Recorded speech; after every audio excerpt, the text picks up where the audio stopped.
Good morning, good afternoon, good evening. Welcome to Dumb SEO Questions, episode 211.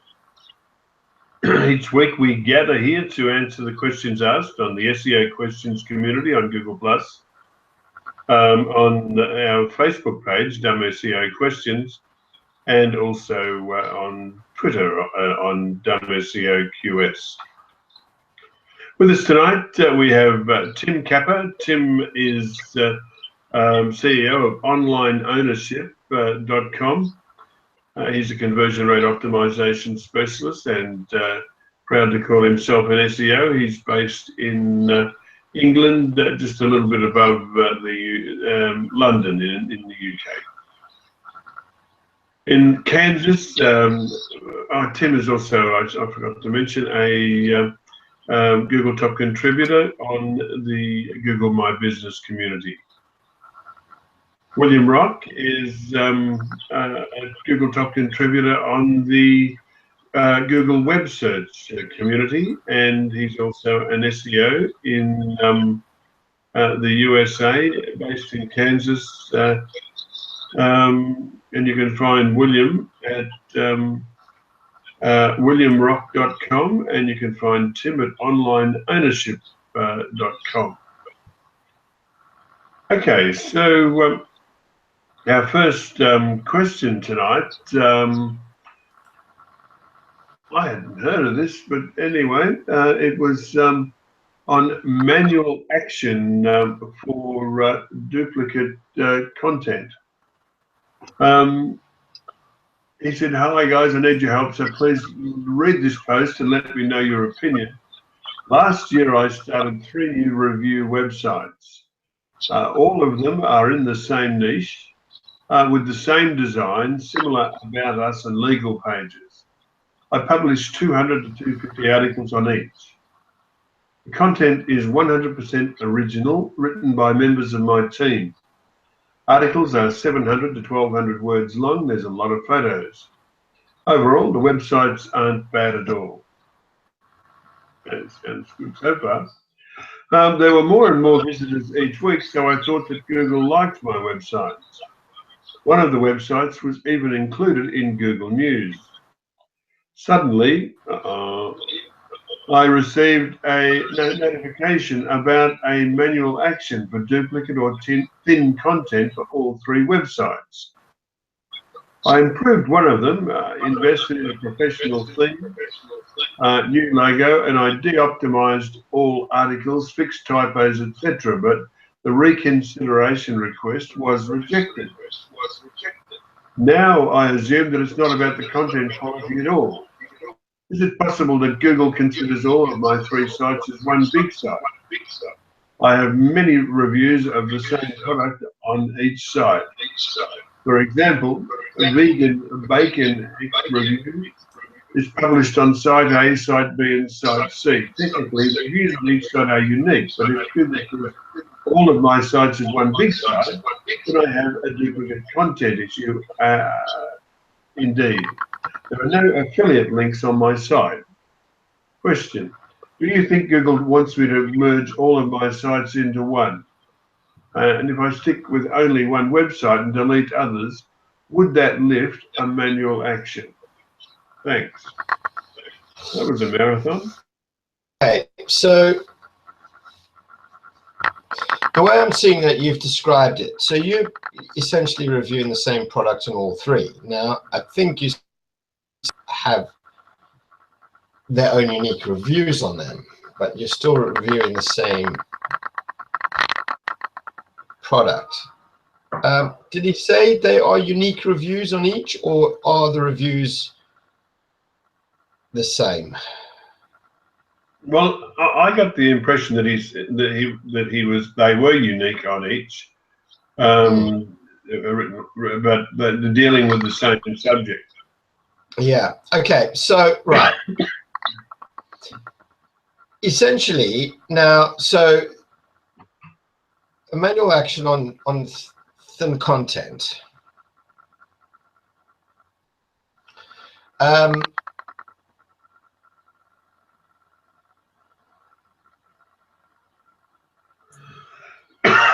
is normally for sort of syndicated content. So it's kind of duplicated syndicated content. So for example, review A will be on all for the same product. Essentially, they're saying that, look, these sites are valuable, you know, they're not, they're little or no valuable content. It can also be pages that are containing virtually the same content, which, depending on how unique those reviews are they too close to each other in terms of, if you had the same writers, are they being seen, even though they were individually written, are they being seen as actually these are the same?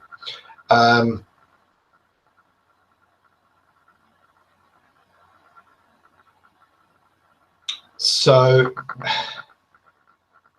if you change the one side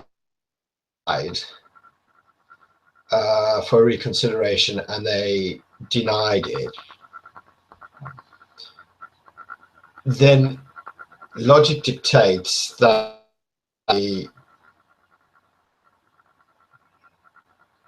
if you merge them into one site, then theoretically they won't be provided to any other site because there wouldn't be any other.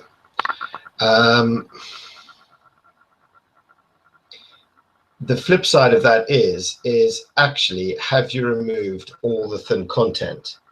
In that sense, the content that is just so general that it doesn't actually provide any value to a user. Now, without seeing the site, without seeing some of the page, I can't, you know, kind of say whether the content is just so generally bland across all three sites, because, you know, are they so generally similar? I can't really say, but you're generally looking at, you know, there's two kind of possibilities there. One, they are so similar that Google is seeing them as actually copied and duplicated content that provides little or no use to the user.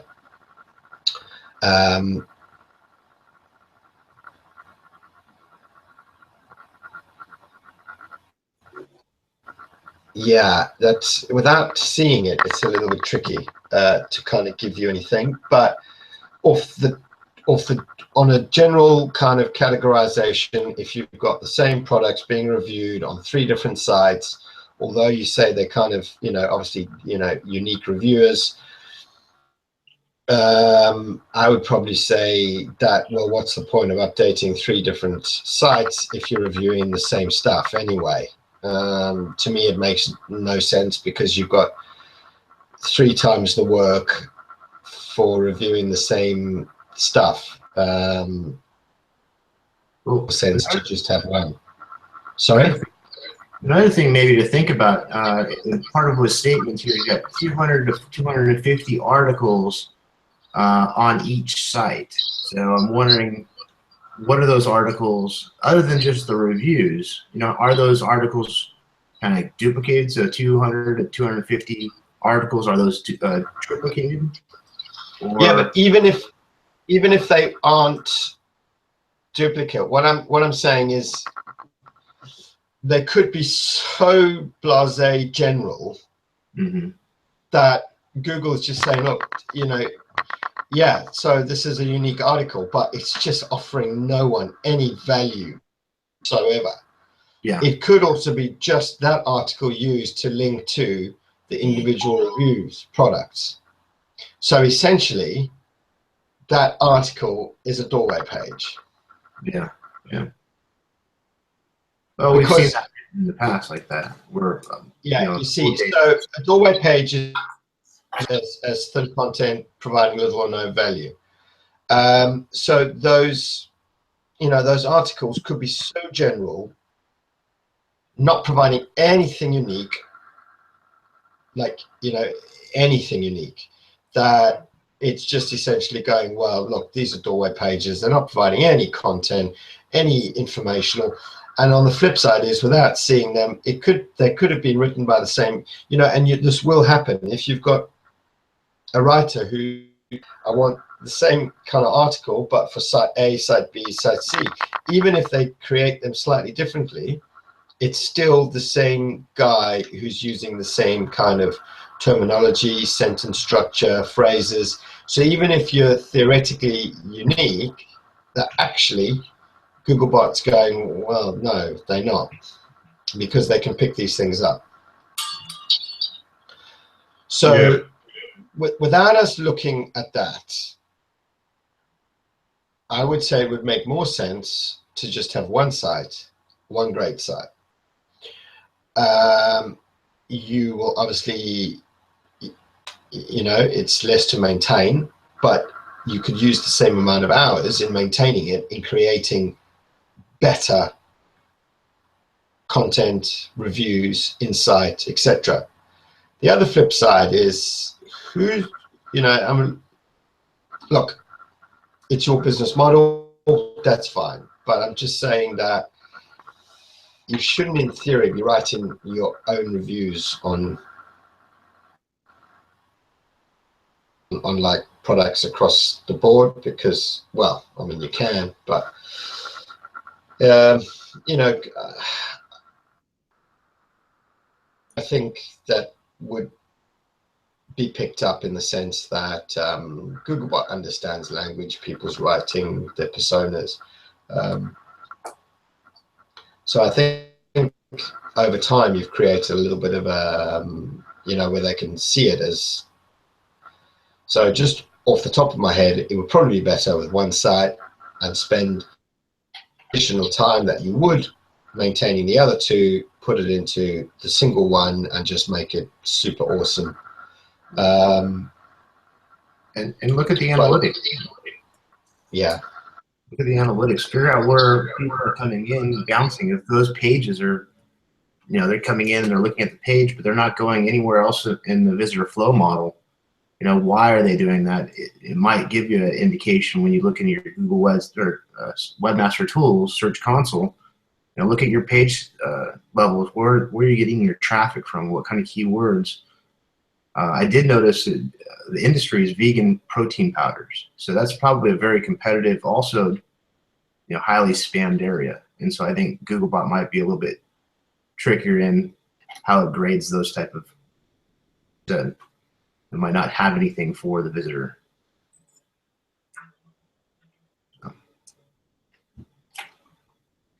Yeah. Yeah. Checking analytics, I think, is going to be a big piece on all three of your websites. But I like Tim's idea of consolidating. You'll have a lot more time to focus on the quality, and also go back to that analytics and look for the visitor experience. Where did they go on your site? What did they do? Are they sticking on your reviews? Are they reading it?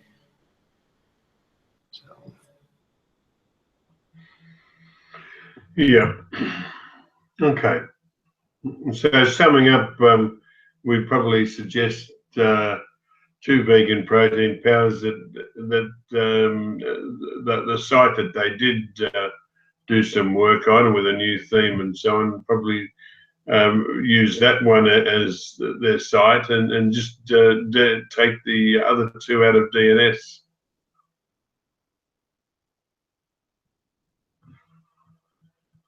I think that's what we all said. Okay. All right, let's go on to the next. Taking a while to come up. Sorry about that. Naraj Pandey asks, is the alt tag helpful in web ranking, or does it contribute only in image ranking?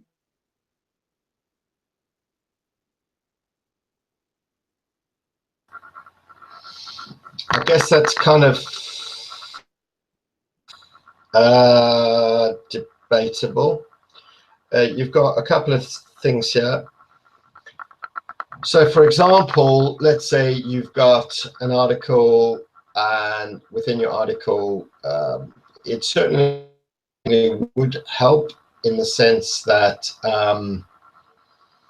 because you wouldn't label every single article the same, I mean, sorry, every single image, you would be using a variation of different things. It would help semantically, firstly, what the image is about, and also provide additional sort of semantic keywords within the article. But I wouldn't say it would, your image, you know, let's say you've got 5 images and they've all got kind of a variation, or you've, you know, I don't know, some people label them all the same. Essentially, and ultimately end up spamming yourself. You know, and Googlebot's just going to ignore the fact that, you know, you've got 5 images in there saying X, Y, Z, all exactly the same. But, you know, take it back to the actual original thing, that what they actually intended for. It's intended to describe the image for page readers, for short-sighted or you know, visually impaired people. And if you're not describing the image properly and you're just keyword spamming it, it's not, you know, in that sense, it's not providing them with a user experience. And I think also Jim mentioned there that, you know, Googlebot rewards you for creating an experience for all users in that sense. So if you're kind of like spamming your own images, Googlebot's going to look at that and just go, yeah, well, whatever. So it's a bit of yes and no, but of course, image properly, you are certainly going to be, you know, providing that additional kind of semantic understanding to the content on the page. So, you know, certainly use it, but use it as it's intended to be used. So provide an accurate, great description to that image, because it's intended for, you know, short-sighted users, and that's what it's intended for. And Google rewards you on creating content. So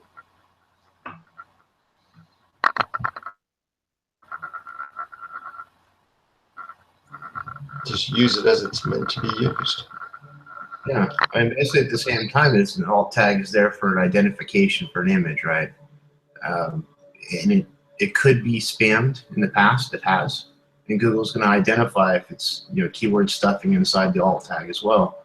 So, you know, don't go crazy on the alt tag would be my thing.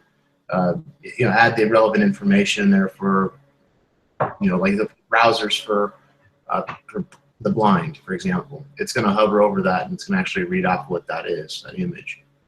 Be descriptive of what that image is. If it's just a stock photo, then it's going to be a stock photo. But if it's something about a demonstration, like a tutorial, you know, there might be some opportunities that you can use in there. But don't stuff it for keywords that you're going to think you're going to get top ranking for just because of an alt tag. But, you know, the SEO purpose of it, you know, it's keeping the code clean. Okay. Let's call that well answered, and move on to the next. Judy Johnson asked a question. It's titled "All outbound links must now be no follow," but I'm not sure if that's the right title. Anyway, Judy Johnson said, just reading a piece on Search Engine Watch and had a question about links. It states that links are still vital for SEO, but we've been essentially told by Google that all outbound links must be no follow. So if all sites do the same in order to avoid penalties, how can we benefit from links coming to our site? William Young is here. William is CEO of IDEST Host in the Netherlands. You can find William at idesthop.nl. Go ahead, Tim. Edwin. His name is Edwin. Oh, Jesus. Where did William come from? Because I'm sitting right here. William's been here from the beginning. Anyway, so we'll just ignore Jim. It's late, and you know Jim's like getting a bit old these days. So essentially, it's Edwin Young. So right, yeah, Judy. No, Google's never told us that outbound links should be no follow. They've never said that. Essentially, if it's advertising, paid for advertising, or paid for in some way, shape, or form, and the best way to decide whether something has been paid for is to use sort of corporation. What's it called? Not corporation.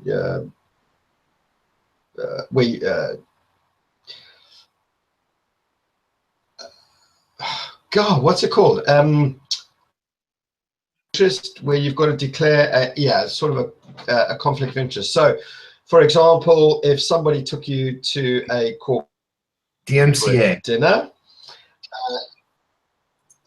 so if you were taken to dinner in exchange for DMCA, if you were taken to dinner and on the understanding that you were going to be publishing an article, essentially any links in that article,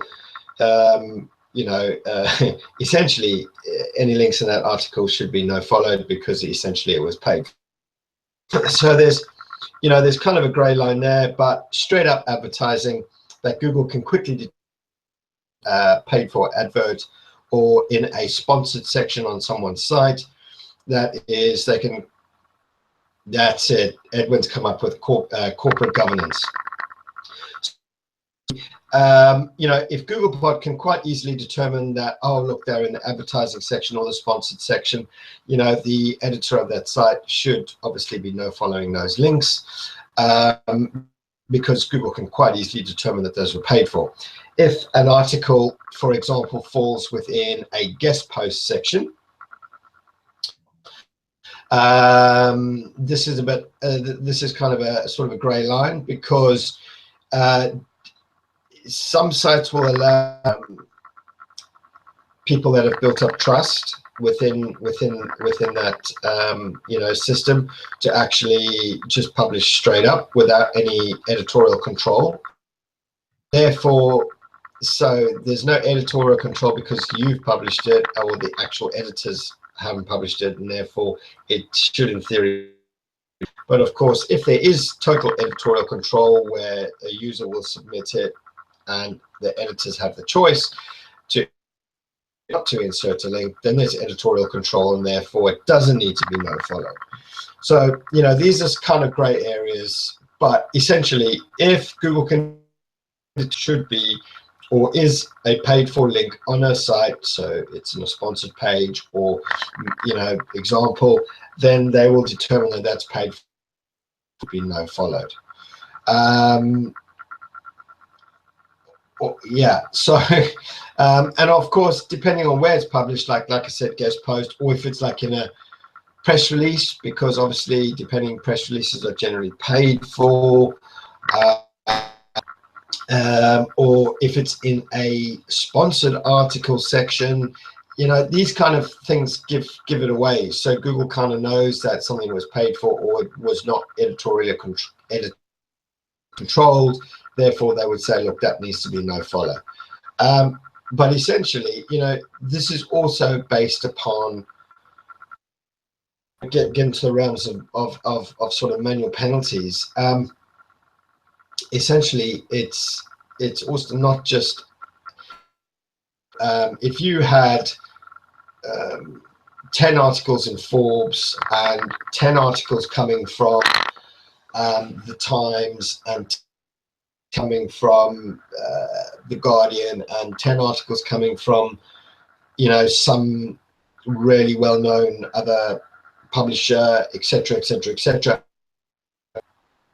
Google's not going to look at that and go, oh, you know, shit, they're buying links and we're going to put a manual penalty on. However, if you've got shitty links coming from, you know, press releases, you know, blog networks, you know, so we're talking pretty crap stuff. They're all over optimized. That's when Google starts looking at these going, no, come on, you know, you're taking the piss. You know, you're essentially creating those links to manipulate PageRank or the site, and therefore we're going to slap you. So look, it's not just a simple, hey, he's got a followed link off some site there out of, you know, one out of hundreds of different links. Oh, we're going to give him a penalty. Kind of doesn't work like that. It's on sort of a over time and aggregated, you know, the way they look at these things. So, you know, don't kind of freak out and don't think, look, if I want to link to a specific art, if I'm writing an article on my site and I want to mention, you know, for the want to mention this other site that mentioned it, or where the original image was, or where I got the idea, or it might have been, I'll take a look at the actual legislation, or, you know, something like that. You know, the user wants to see it. You don't need to follow that. Unless, you know, there are instances where, like, for example, if I've written an article and I'm actually calling out a really horrendous freaking site, some scammer, some spammer, whatever the case may be, and I want to see where it is, but I don't want to pass these idiots any kind of equity whatsoever, then I will no follow that link. Essentially, if it's, you know, if it's good for the user, it makes sense to the user to see where or what you're attributing, about no following it. Yep. Cool. I'm going to call that an answer. Let's move on. Thank you, Tim.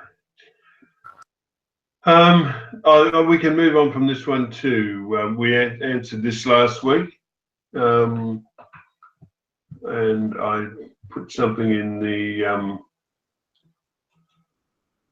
community to let Nishad know. All right, so next, here's one that was posted on Facebook by Chase Rayer. And Chase said, so the Possum update filtered out one of our clients' websites from the map. Any suggestions?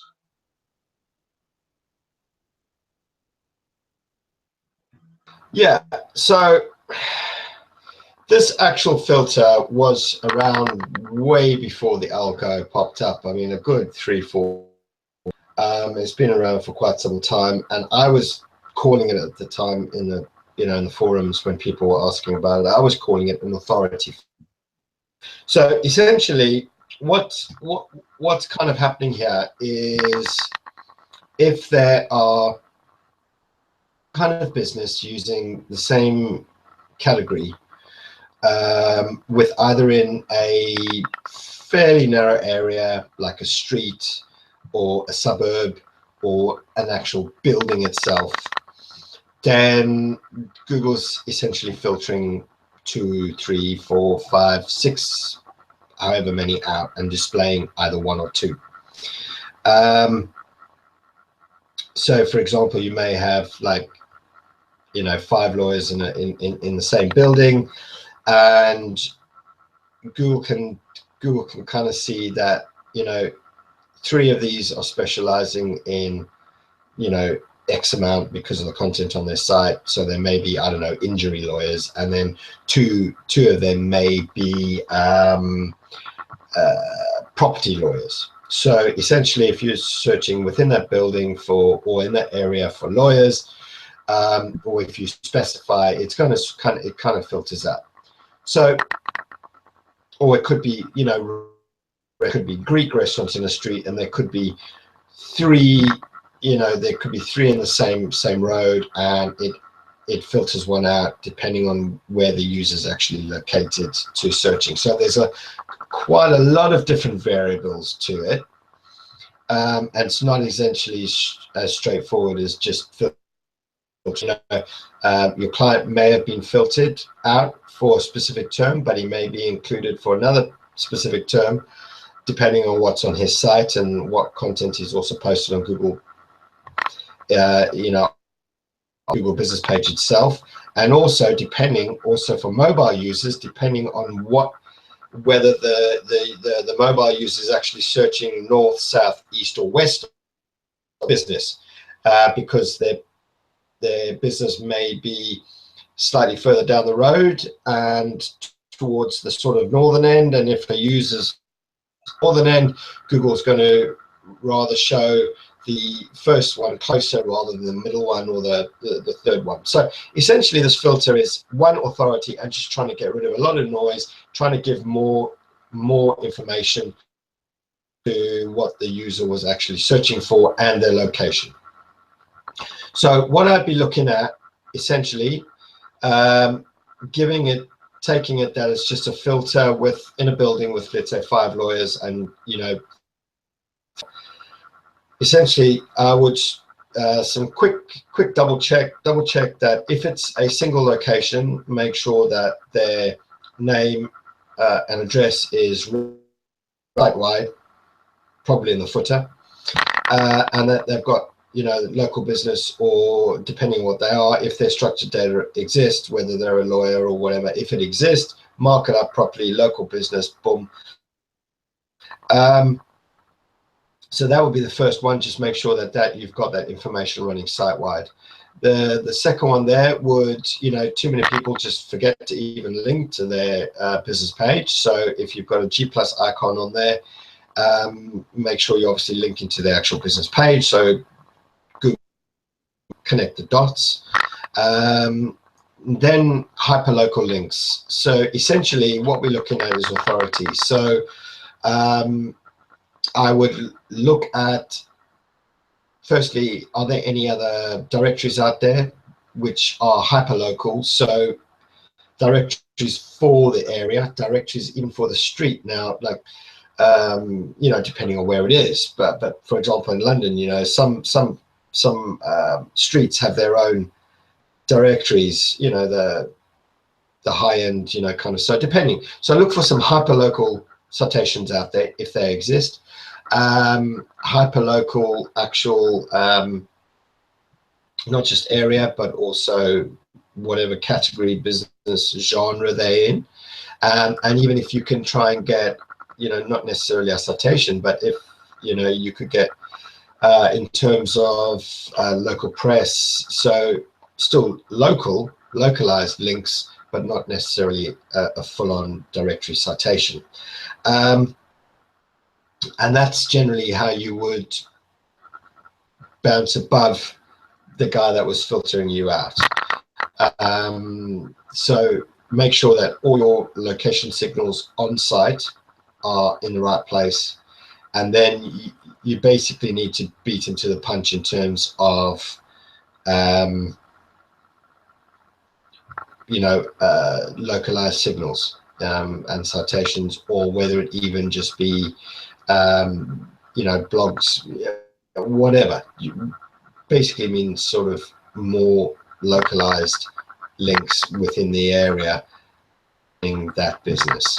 So yeah, the other thing now, some of the time it's not quite relevant, but if you're in the same building and you've got the pin markers, sometimes they're actually a little bit, you know, what I've, and this isn't an exact science here, but essentially what I've noticed, the ones that are also being filtered out now, aside all the kind of localized, you know, links and obviously on-page work and structured data, if you've got the external. So think of it as like a mini cluster. So, you know, like when we used to have clusters where you know, if you searched for a state or a big city, it gave you kind of like a cluster of businesses. Think of if it's obviously if they're in the same building and you've got like 10 lawyers or locksmiths or whatever in the same building. Think of it that as even more like a little mini cluster.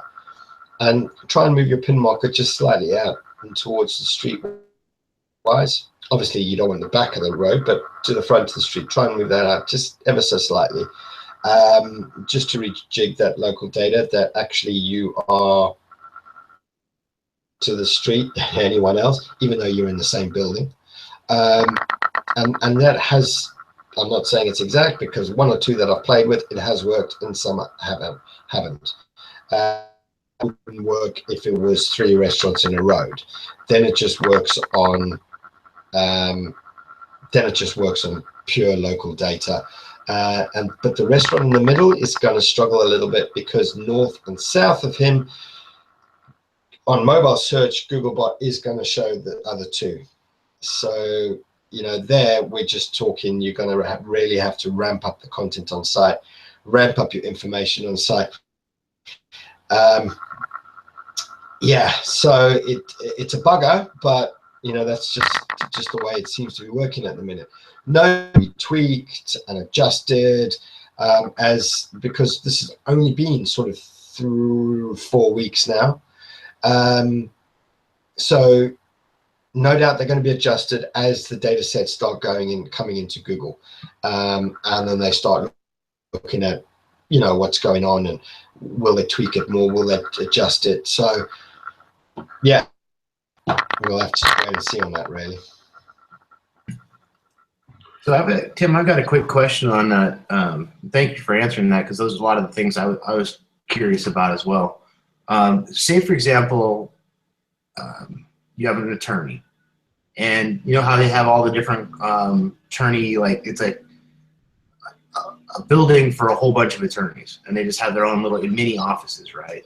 So that in turn would be the one that Possum's going to filter out, and only one of those attorneys in that complex will rank.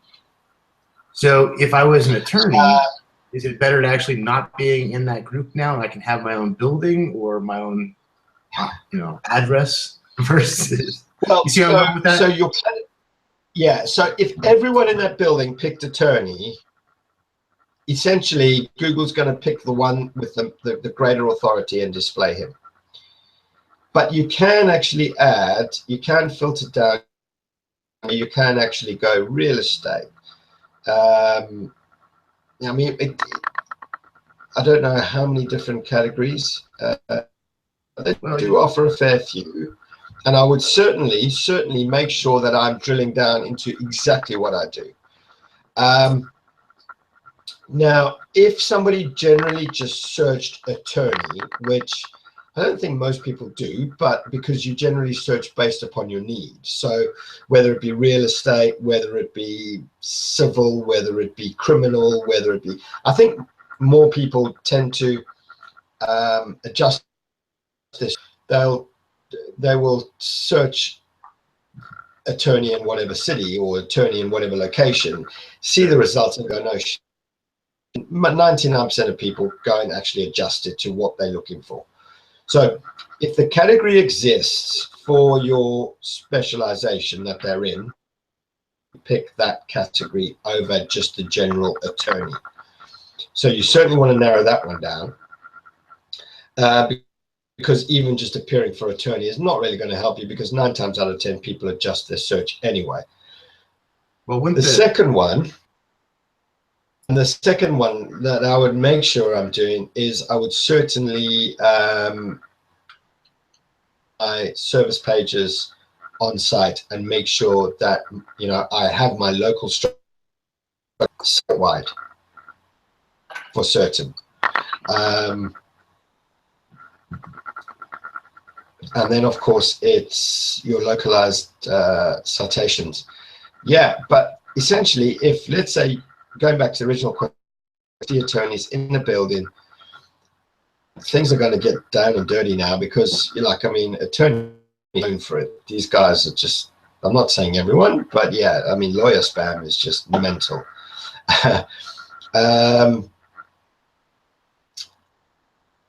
Agreed. So if you ask me, I would say, Jesus, you know what I would do if I was one of those attorneys? I would literally go where there isn't a freaking another attorney. Yes, good locations, yeah. So the theme across the board, like even take, I hate to interrupt you there, but take, oh, I can't hear you.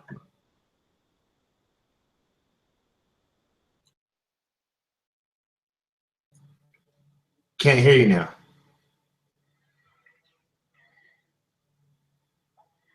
No, I can't hear you, Tim.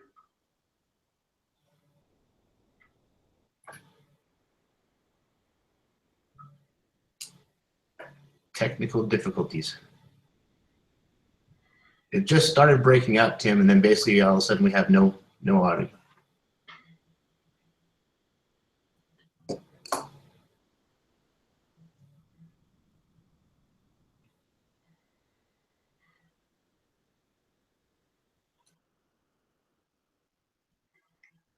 Can you sign, Tim? You know, like use some sort of sign. No, mate, we can't hear you. We've got a glitch there. Well, that was a great answer from Tim. I'm glad we had him while we had him. There's nothing more to add to this one, is there? No. You're right now, Tim. You've got some volume now. You want to try again? You're muted. Yep, try again. No, we have nothing. You may have to log out and rejoin, I think. All right. Well, actually, just one more question tonight. And it's from Neil Cheeseman, titled in a question titled Blue Hyperlinks Under Some Search Results. Neil said, I have a question regarding the blue hyperlinks that appear under some search results in Google.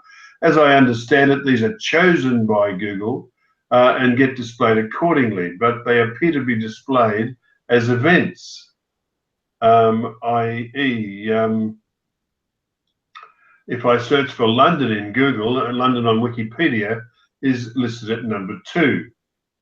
But below the description, there are 4 blue links: etymology, history, administration, and geography.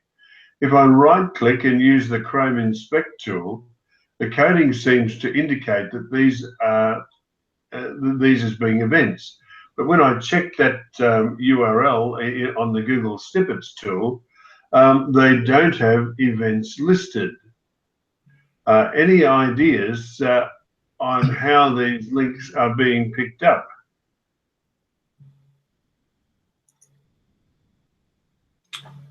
Well, what he's talking about is the little blue links right below. So I like the example he gave us, which is typing in London in Google. I did the same thing. London Wikipedia shows up first, and then visit london.com second. And that both of them have little blue links underneath them, and that's something Google picks up as far as it's a broad search. What are we looking for? City of London, or Greater London, or the history of London. Those type of things, even top 10 London attractions. So basically it's going to pull just like it would normally pull your About Us page or your services page and put those links below. It's just kind of done that pretty quickly over here on that query.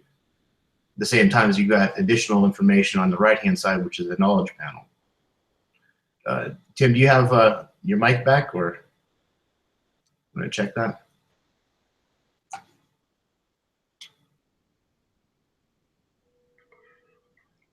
I see Tim said in the comments, are they not breadcrumbs from the wiki page itself?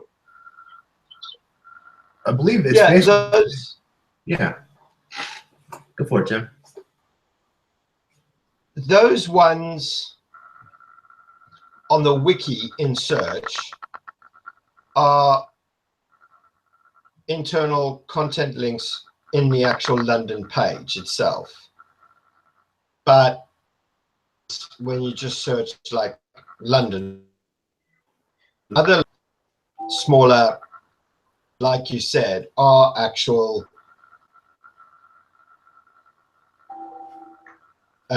you know, internal links within that site.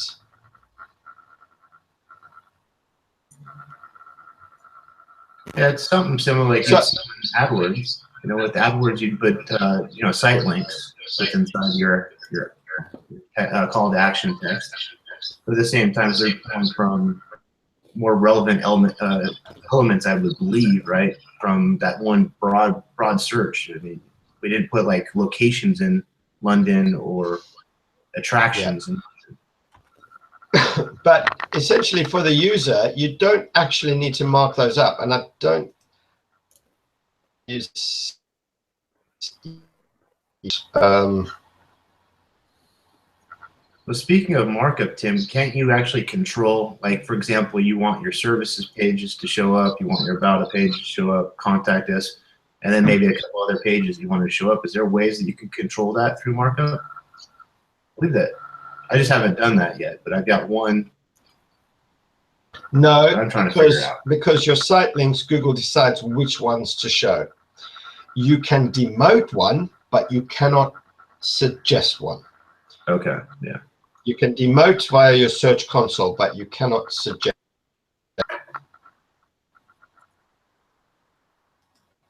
So say, for example, okay, it's different time. But yeah, so you can actually demote if you didn't, if something showed up in that blue those blue links, you can still go into your search console and demote that and say, okay, that was irrelevant because pulling up some crazy page or something like that. Yeah.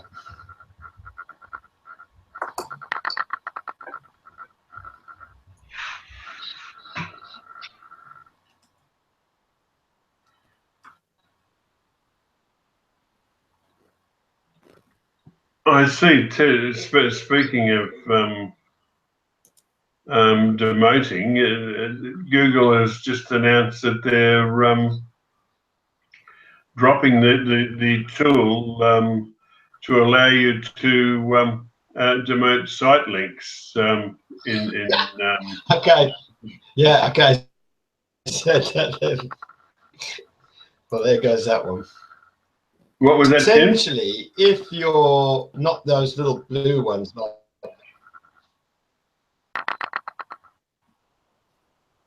am I gone again? No, you're right. You're right. It just weren't making sense. Joking. But yeah, from the Google Search Console, the demotion of site links is being removed. I don't see the sense in that. But see, that's where I was going to look right now. You mentioned it's being demoted, so I went to Search Console. I wanted to see if it was gone yet. That would be a bummer. So essentially, you get, you know, so look, say it gets demoted. You know, people get site links like they have. It'll say, I don't know, hotel rooms, restaurant, spa, and then it'll come up with some random one that will go something like, you know, it won't even be properly titled. It will be like the terms and condition page, and you're like, well, I don't want my terms and condition page appearing in my site links, and you could demote that. But essentially, one, obviously Google decides, not you, on which ones to display, and essentially they display them based upon one, your structure, and two, on your more popular pages. So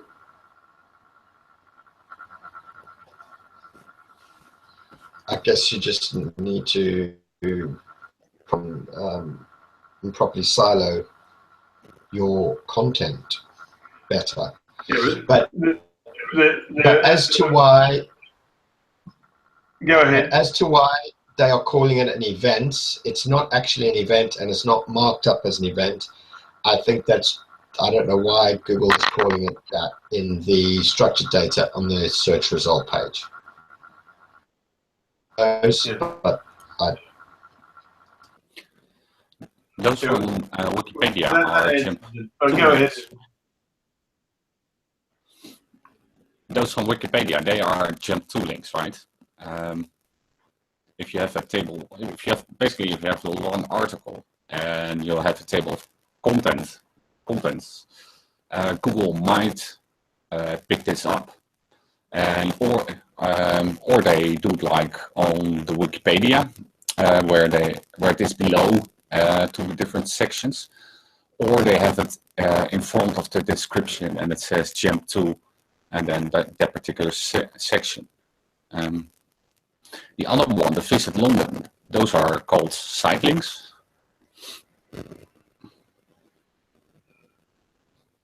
So they are two different kinds of snippets. Yeah, that's true. Yeah. I mean, I see a use case for preserving that demotion tool. What if a site has seasonal goods like Christmas, Easter, Halloween, and you don't want to be displaying Halloween 7 days a week, 365 days of the year? It would be good to be able to demote Halloween and just bring it on again when just going into the season. Anyway, and of course, Google can't pick a popular page, because at the time that people begin to look for Halloween, Halloween hasn't arrived yet. Anyway, let's call that a wrap. Any objections?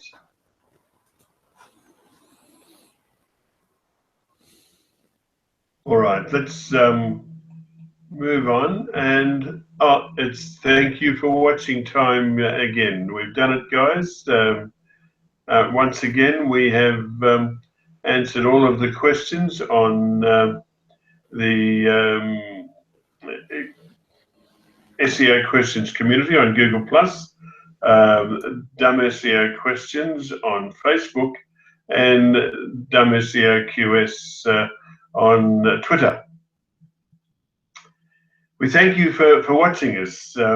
Your interest in what we do makes what we do worthwhile.